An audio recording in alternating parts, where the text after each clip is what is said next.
Legenda asal-usul Panglima Macan Putih Prabu Siliwangi.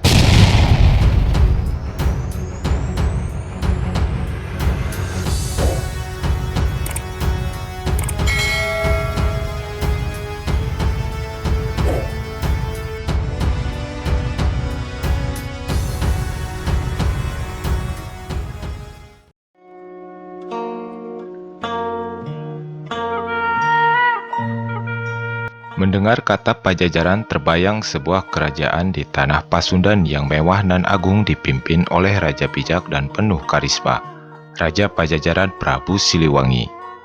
Sang Prabu yang dikenal sakti mandraguna juga arif dan bijaksana ini tak hanya memiliki bala tentara yang sangat kuat, ternyata juga memiliki banyak pasukan dari bangsa gaib. Salah satu dari pasukan gaib yang populer hingga saat ini yaitu pasukan gaib Maung Bodas atau Macan Putih. Siapa yang tidak tahu ketika kita bicara Prabu Siliwangi sudah pasti akan selalu melekat dengan sosok Macan Putih. Oleh karena itulah kita sering menemukan banyak gambar maupun lukisan di mana seekor macan putih yang selalu berada di sekitar Prabu Siliwangi.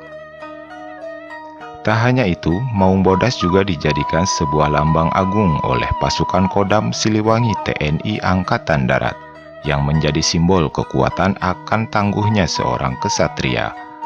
Bahkan untuk masyarakat Jawa Barat dan Banten khususnya, akan sering ditemukan gapura atau patung dengan bentuk macan di setiap daerah, yang mungkin itu menjadikan tanda kebesaran dan ciri khas akan kejayaan Prabu Siliwangi yang merupakan penguasa dan nenek moyang mereka. Hadirnya Maung Bodas sebagai khodam pendamping Prabu Siliwangi memang sudah menjadi perbincangan masyarakat khususnya di tanah Pasundan sejak dahulu kala. Kekuatan dan karisma khodam tersebut sangat mencuri perhatian bagi mereka para pecinta ilmu supranatural. Sampai-sampai tak sedikit dari mereka yang berburu makhluk tersebut untuk dijadikan khodam pendampingnya. Namun siapa sangka, makhluk halus berwujud macan putih itu bukanlah didapat dari hadiah ataupun adanya hubungan pertemanan antara Prabu Siliwangi dengan macan putih. Ternyata keberadaan macan putih tersebut didapatkan usai sang Prabu menaklukkannya dalam satu pertempuran sengit di antara mereka. Diketahui macan putih yang dimaksud ini adalah seorang raja harimau penguasa alam gaib yang memiliki ribuan pasukan sejenisnya yang tersebar di seantero Pulau Jawa. Oleh karenanya dipercaya jika Prabu Siliwangi mampu menguasai semua kekuatan gaib yang berwujud harimau atau raja dari penguasa harimau gaib setanah Jawa. Menurut cerita rakyat yang sudah melekat secara turun-temurun, kisah awal mula Prabu Siliwangi memiliki pendamping harimau putih ini bermula ketika Prabu Siliwangi sedang melakukan sebuah pengembaraan, yang kala itu beliau belum menjadi penguasa Pajajaran. Prabu Siliwangi memang dikenal seorang yang suka melakukan pengembaraan, meskipun di tengah tugasnya sebagai raja besar pemimpin sebuah kerajaan, ia pun kerap melakukan pengembaraan dan menyamar menjadi rakyat biasa dengan melepas atribut serta identitas kerajaannya. Sang Prabu melakukan pengembaraan dengan tujuan turun langsung untuk melihat keadaan rakyat dan menguasai keadaan pertahanan wilayah kekuasaan kerajaan, serta untuk melakukan tapa brata dan olah ilmu kanuragan. Dalam sebuah pengembaraannya, di tengah perjalanan beliau yang hendak beristirahat guna untuk melepas lelah seusai melakukan perjalanan, Prabu Siliwangi beristirahat di kaki Gunung Cermai, tepatnya di Curug Sawer, wilayah Majalengka, Jawa Barat sekarang.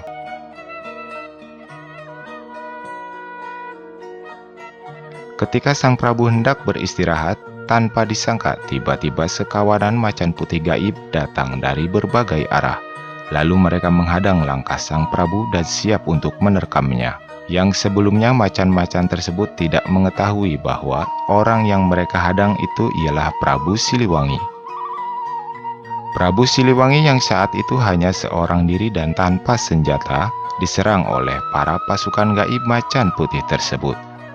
Namun karena memang Prabu Siliwangi dikenal sangat sakti mandraguna, tidak satupun sekawanan macan itu yang dapat melukai tubuh sang Prabu.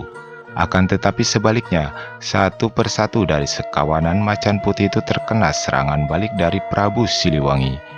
Banyak dari mereka yang tersungkur dan terluka parah akibat dari hebatnya serangan sang Prabu. Dari sekian banyak pasukan gaib, macan putih itu kalah oleh Prabu Siliwangi. Lalu kemudian tibalah saatnya giliran sang raja pemimpin dari pasukan gaib macan putih itu bertarung dengan sang Prabu. Berbeda dengan pasukan macan lainnya, sang raja macan gaib ini jauh lebih kuat. Sang Prabu pun hampir kewalahan menghadapinya. Pertempuran keduanya terjadi begitu dahsyat, jual beli serangan di antara mereka pun tak terelakkan. Namun bukan Prabu Siliwangi jika tidak mampu mengatasinya. Prabu Siliwangi melihat dengan mata batinnya untuk mencari kelemahan dari lawannya itu. Dan sang Prabu mengetahui kelemahan dari Raja Gaib Macan Putih tersebut. Ternyata kelemahannya itu terletak di kepala, berada di bagian atas di antara kedua matanya. Tak membuang waktu, lalu sang Prabu pun mengeluarkan ajiannya untuk menyerang titik kelemahan itu.